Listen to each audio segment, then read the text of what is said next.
예, 이야기꾼 프로젝트 수업입니다. 첫 번째는 이야기꾼의 조건에 대한 이야기입니다. 이야기꾼이 어떤 자질을 갖추고 있으면 좋은지 이것에 대해서 이야기해 보고자 합니다. 저는 이 수업을 맡은 김나정이라고 합니다. 이야기를 어떻게 하면 재미있게 할 수 있을까? 뭐 이런 것들에 대해서 공부를 하고요. 이야기를 쓰기도 합니다.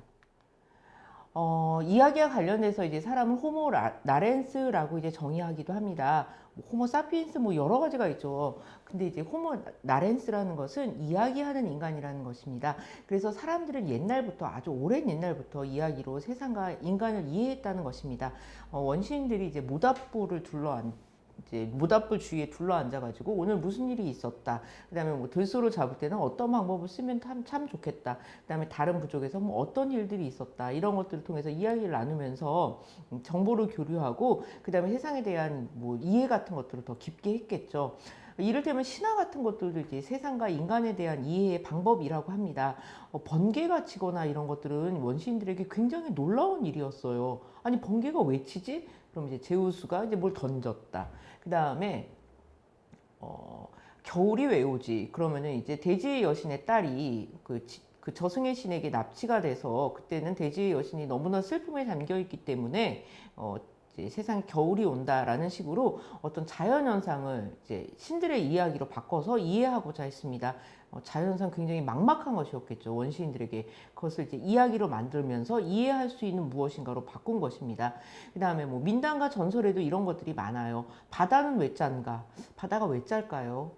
이제 우리는 이제 나트륨 때문에 짜다 뭐 이런 것을 알고 있겠지만 옛날에는 그것이 좀 호기심거리였고 알 수 없는 일이었습니다. 그래서 사람들은 그것을 가지고서 이제 그 소금이 나오는 맷돌 이야기를 만들어내요. 그래서 이 맷돌이 계속 갈리면서 소금이 계속 풀려 나오기 때문에 그 맷돌이 담겨 있는 바다는 짤 수밖에 없다 이런 이야기를 만들어내는 것입니다.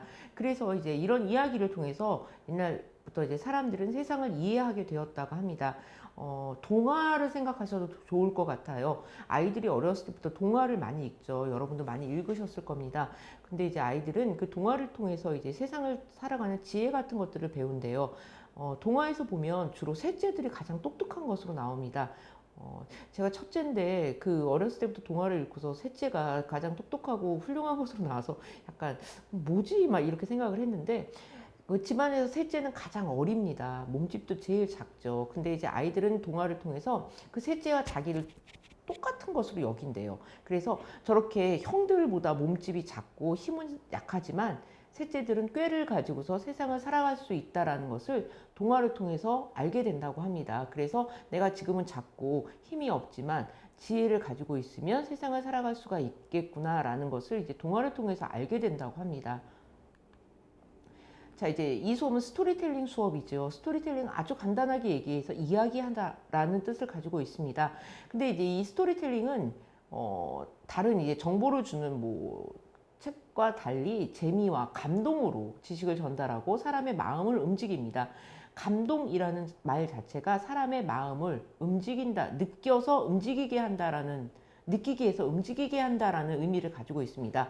그래서 굉장히 다양한 영역에서 쓰여요. 스토리텔링이란 말이. 그래서 광고에서도 쓰입니다. 이를테면 그래서 에비앙이라는 이제 그 물이 있죠. 그러면은 그 에비앙이라는 물이 뭐 이를테면 어떤 백작이 뭐 굉장히 몹쓸병에 걸렸는데 그 에비앙인 그 산에서 나는 물을 먹었더니 낫게 되었다. 이렇게 이제 이야기를 덧붙여가지고 그 물건을 선전하는 기능도 있습니다. 아오모리의 합격사과라는 것도 굉장히 유명합니다. 그래서 그 아오모리라고 이제 일본의 이쪽에 이제 삿포로 밑에 요런 이제 지방이 있는데 거기 이제 태풍이 불었대요. 그래서 많은 사과들이 떨어졌다고 합니다. 근데 이제 굉장히 공들여서 기른 사과가 이제 떨어졌으니까 이제 그 농부들이 이제 낙심했겠죠. 근데 이제 어떤 사람이 이런 얘기를 지어냈다고 합니다. 태풍이 막 불어도 이제 남아있는 몇 개들이 있잖아요. 이제 그 사과를 가지고서 이거는 이런 고난을 겪어낸 사과니까 이제 대학에 들어갈 때 합격할 때 절대 떨어지지 않게 하는 어떤 기능을 가지고 있다. 이런 이야기를 만들어서 그 사과에게 붙이는 것입니다. 그러면 이제 그 이 사과가 단순한 이제 어떤 물건이 아니라 이야기를 가진 뭔가를 이제 바뀌게 되는 것이죠. 그리고 이제 교육에서도 굉장히 많이 쓰입니다. 그 초등학교 때부터 이제 여러분이 많이 읽으셨던 이제 Y 시리즈 같은 경우가 대표적인 예죠. 여학생 하나 나오고 남자 하나 나오고 박사님 나오고 이제 어떤 것에 대해서 막 질문을 하고 막 탐험을 하면서 그 지식을 전달해 주죠. 그다음에 신기한 스쿨버스도 이를테면 이야기를 통해서 어떤 뭐 옛날에 역사에 대해서도 알려주기도 하고 자연현상에 대해서도 알려주기도 합니다. 그 다음에 이제 천자문을 손오공의 이야기와 덧붙여서 이제 만들어낸 이제 마법천자문이라는 작품도 있죠. 이렇게 이제 교육에도 스토리텔링의 기법이 굉장히 자유롭게 활용이 됩니다. 자, 이야기의 힘이 굉장히 세다라고 얘기합니다. 그래서 이제 감동과 재미를 통해서 사람의 마음을 움직이는 힘이 있습니다. 이야기에는. 그래서 에밀 아자르라는 이제 작가가 있는데요. 이 사람이 이제 자기 앞의 생이라는 작품을 썼습니다.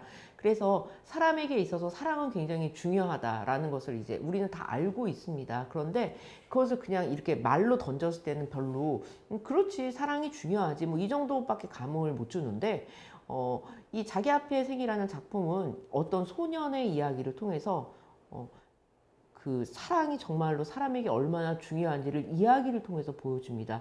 그래서 맨 마지막에 되게 감동을 받으면서 사람에게 정말 사랑이라는 것은 중요하구나를 그 읽는 사람들이 깨닫게 만들어요. 이야기를 통해서. 그래서 더 깊숙이 다가오게 만듭니다. 그 다음이 이야기는 세상을 바꾸는 힘도 가지고 있습니다. 남북전쟁하고 연관되어 있는 톰 아저씨의 오두막이라는 작품이 있습니다.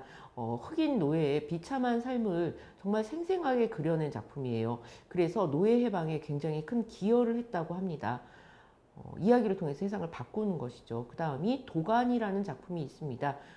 이 어떤 학교에서 일어난 여러 가지 일들을 갖다가 작가가 생생하게 그려냄으로써 법을 제정하는 데까지 이어진 그런 이제 예가 되는 작품입니다.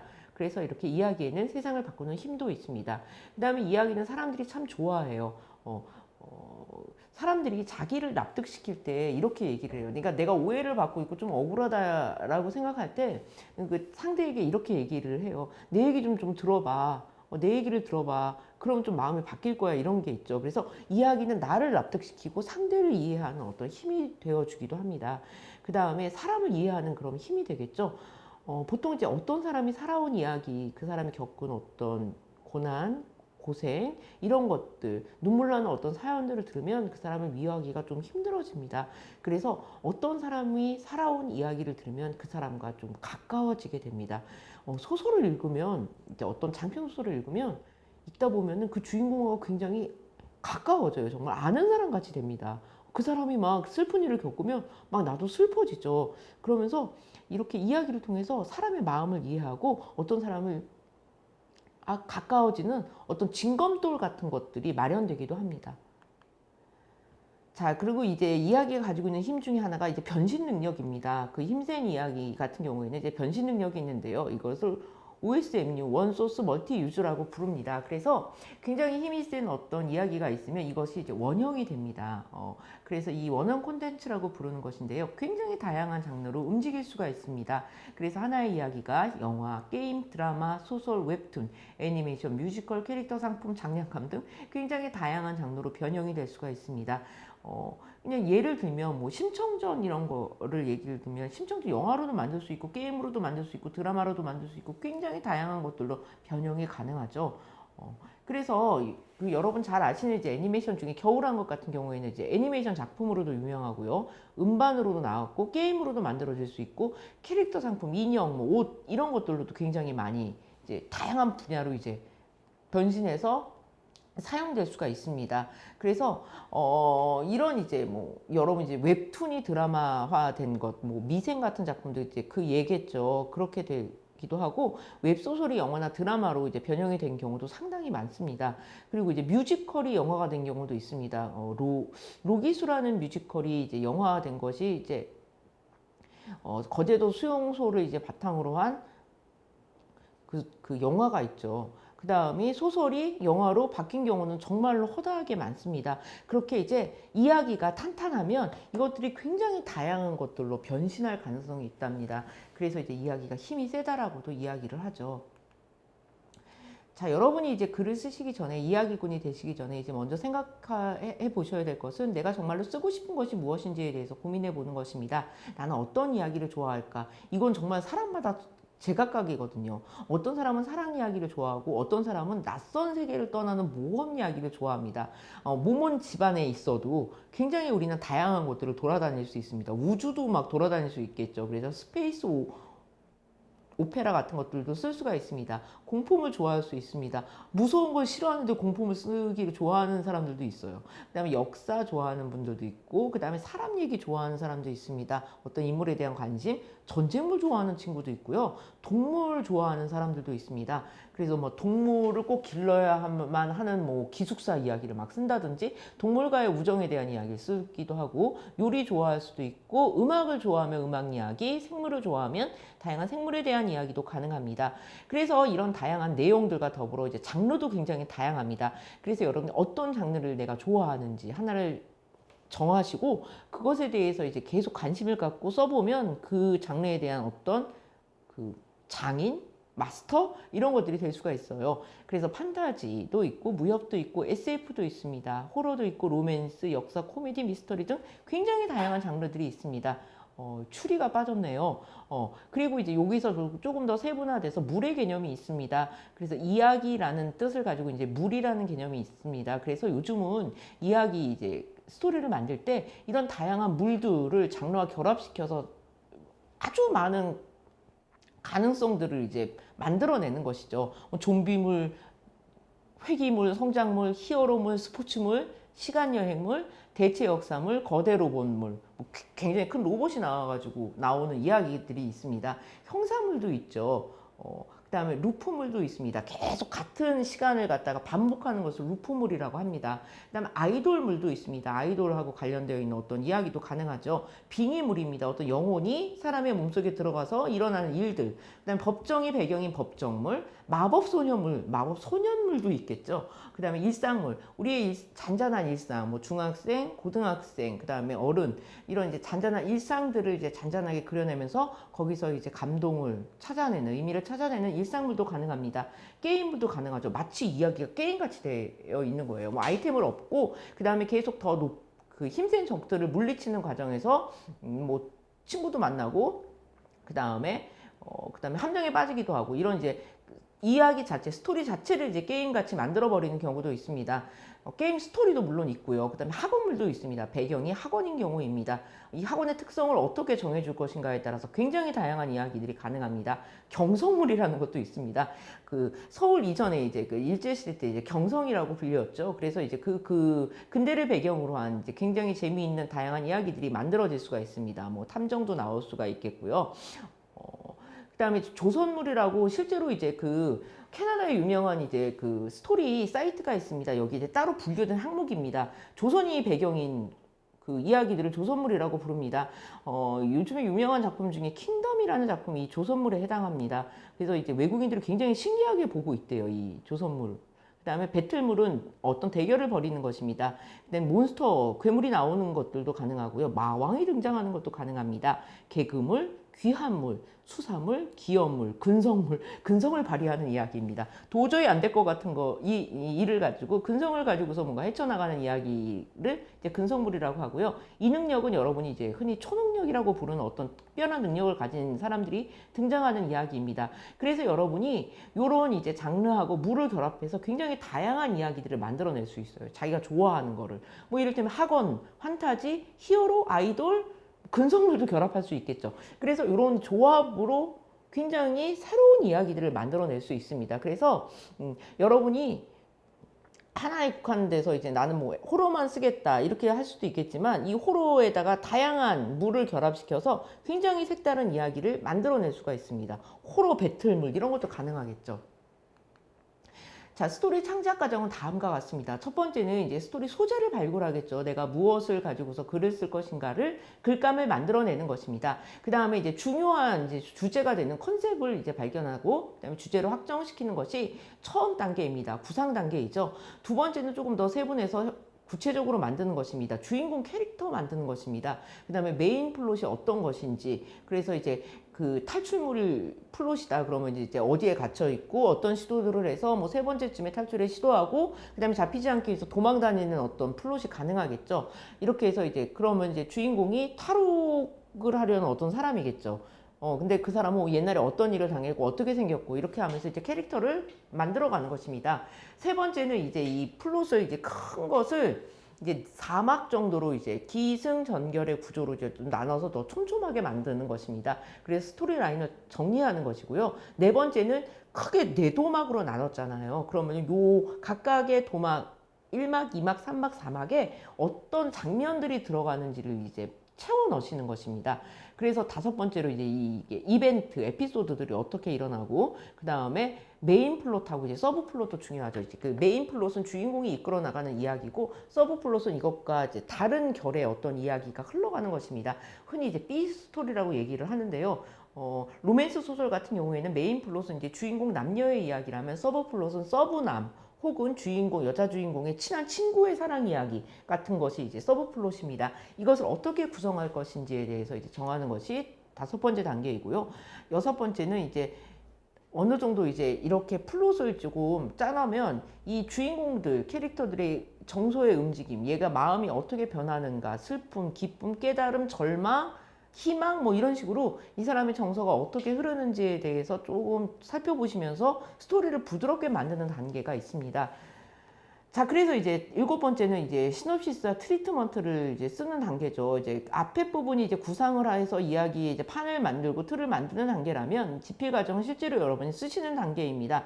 그래서 시놉시스는 이제 인물 누가 나오고 인물의 관계가 어떻고 그다음에 대충의 줄거리가 어떤지 자기가 무엇인지를 갖다가 스케치하는 것이 시놉시스고요.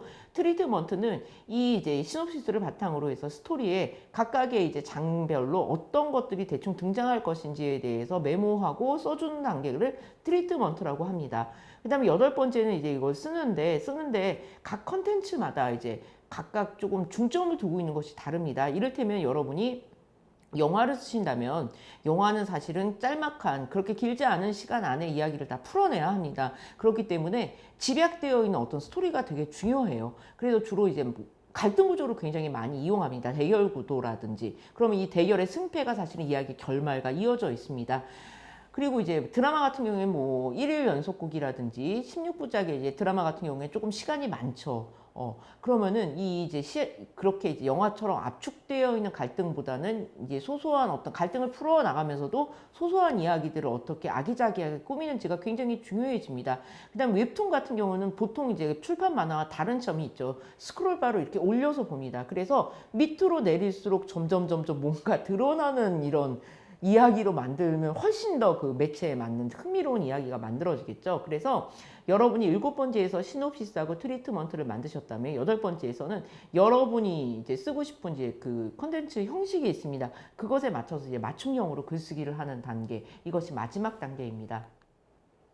자, 컨셉트는 이제 뭘 쓸 것인가의 문제입니다. 그래서 컨셉은 이제 어떤 작품이나 제품, 공연, 행사 따위에서 드러내려고 하는 이제 중요 생각입니다. 주된 생각이죠. 그래서 이 작품의 컨셉 굉장히 짧습니다. 자유다. 나는 이번 작품에서 자유라는 컨셉으로 뭘 써보겠다. 힐링 이런 것도 가능하겠죠. 그 다음에 우정이나 사랑 이야기, 희생의 이야기를 써보겠다. 이런 것이 작품 전체를 묶어주는 가장 중요한 아이디어 컨셉입니다. 그래서 나는 이번 작품에 무엇을 컨셉으로 잡을 것인가. 이런 것이 이제 스토리를 쓰는 데 있어서 굉장히 첫 단계로서 중요한 작업입니다. 그리고 이제 이프놀이 같은 것들도 이제 하이 컨셉이라고 얘기를 하죠. 컨셉 중에서 굉장히 하이 컨셉이 있습니다. 한 줄 문장으로도 스토리 전체를 쉽게 파악할 수 있는 것을 하이 컨셉이라고 얘기하는데요. 주로 이제 헐리우드 영화에서 많이 쓰입니다. 이거 딱 한 줄만 보면 이 스토리가 어떤 이야기로 풀려갈지가 한눈에 보여요. 그 다음에 이제 흥미를 자극하는 내용들이 들어가 있습니다. 높다, 하이 컨셉이죠. 그래서 이를테면 만약 공룡을 복제할 수 있다면 이라는 것이 하이 컨셉입니다. 그럼 이제 주라기 공원의 이제 중심 내용이 되겠죠. 그다음 왕이 된 남자라는 영화 같은 경우에 하이 컨셉이 만약 광해군과 똑같이 생긴 가짜 왕이 있었다면 이 하이 컨셉입니다. 그 다음에 카프카 변신 같은 소설 작품도 하이 컨셉으로 뽑아낼 수가 있겠죠. 만약 아침에 일어나 보니 벌레가 되었다면 이런 식으로. 그래서 여러분이 만약 무슨 일이 일어난다면 라는 이제 if를 통해서 하이 컨셉을 끄집어낼 수 있습니다.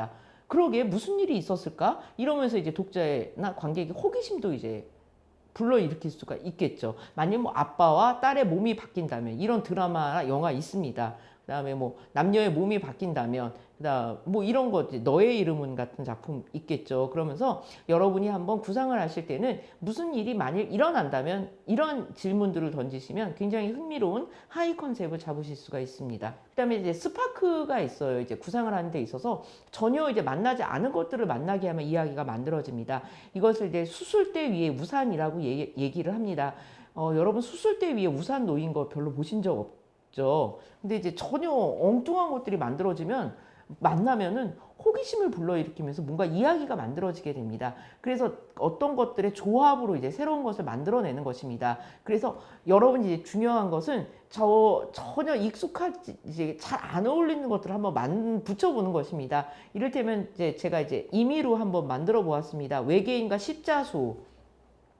어떤 외계인이 있는데 그 지구를 구하거나 은하계를 구하기 위해서는 십자수로 뭔가 만들어야 된다. 뭐 이런 식의 이야기를 만드는 거예요. 그 다음에 뭐 납골당이라는 엉뚱한 공간. 근데 십자수를 뭐 납골당에서 하고 있고, 뭐 생일 파티 전까지 만들어야 되는데, 아니면은 납골당에서 뭐 생일 파티를 하다가 외계인의 존재가 뭐 들통이 난다. 이런 식으로 굉장히 안 어울릴 것 같은 단어를 일단 나열을 해보세요. 그러면 거기서 굉장히 새로운 이야기가 만들어집니다. 이야기를 만드는 이제 여러 가지 공식 중에 하나가 무엇이냐면 낯선 장소에다가 평범한 사람을 투입시키는 것입니다.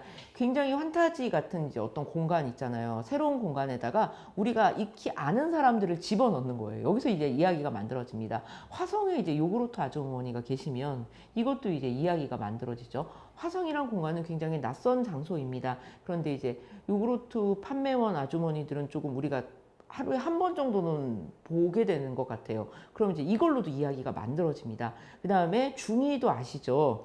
중이를 지옥에 보내는 겁니다. 그러면은 이걸로도 이야기가 만들어집니다. 그리고 반대로 굉장히 우리가 알고 있는 익숙한 장소가 있고 여기에 굉장히 낯선 존재를 풀어놓는 것입니다. 그러면 이제 이걸로도 이야기가 만들어집니다.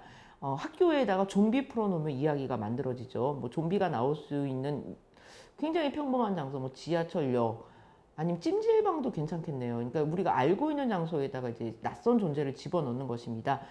그 다음에 지하철에 하마 풀어놔도 이야기가 만들어집니다. 그래서 이렇게 낯선 것들을 결합하면서 이야기를 끄집어낼 수가 있겠습니다. 그 다음에 이야기를 만드는 방법 중에 안테나를 펼치자가 있습니다. 그 여러분이 이제 알고 있는 것들을 늘려가는 거예요. 요즘 사람들이 뭐에 관심이 있을까? 이슈를 찾아라. 입니다. 그래서 사람들이 관심이 있는 것들, 그 다음에 궁금해하는 것들이 무엇인지, 그 다음에 트렌드를 읽는 것입니다. 조선물에 대해서 제가 아까 말씀드렸었죠. 이것은 이제 지금 이제 현재 이제 조선이라는 이야기가 있죠. 그것과 연관이 되기도 합니다. 그 다음에 새로운 변화, 뭐 과학하고도 연관되겠죠. 뭐 증강현실이나 인공지능, 드론, 그 다음에 사물 인터넷, 이런 이제 변화들. 이런 것들을 가지고서 이제 관심을 가지시면 새로운 이야기가 만들어질 고리가 생깁니다. 그 다음에 이제 세상의 모든 문제에 대해서, 일들에 대해서 이제 궁금증이나 문제를 제기하는 프로불편러. 이것도 이제 안테나를 펼치는 중요한 요소가 됩니다. 자, 여러분이 이제 처음에 이제 스토리를 만드실 때 중요한 것은 여러 가지 것들을 모으시는 겁니다. 이 다람쥐 모으면 양쪽 뺨이 볼록볼록하죠. 지금 안에 도토리를 모아둔 것입니다. 그래서 여러분이 다람쥐라고 생각하시고 다양한 글감, 이런 것들을 어떻게 모을 수 있는지 이런 거 고민하시고요. 눈사람은 처음에는 눈송이로 시작합니다. 눈송이가 쌓여서 눈덩이가 되고 이것을 굴려가면 눈덩이를 만들게 되죠. 이야기도 마찬가지입니다. 여러분이 발견한 어떤 작은 이야기의 아이디어, 컨셉 이런 것들이 점점 몸을 부풀리면 하나의 재미있는 이야기가, 감동을 주는 이야기가 만들어질 수 있습니다. 예, 여기서 이제 이야기의 시작점에 대해서 얘기를 드렸습니다. 여러분들 이제 좋은 이야기를 만드실 첫 발을 내딛기를 바랍니다. 감사드립니다.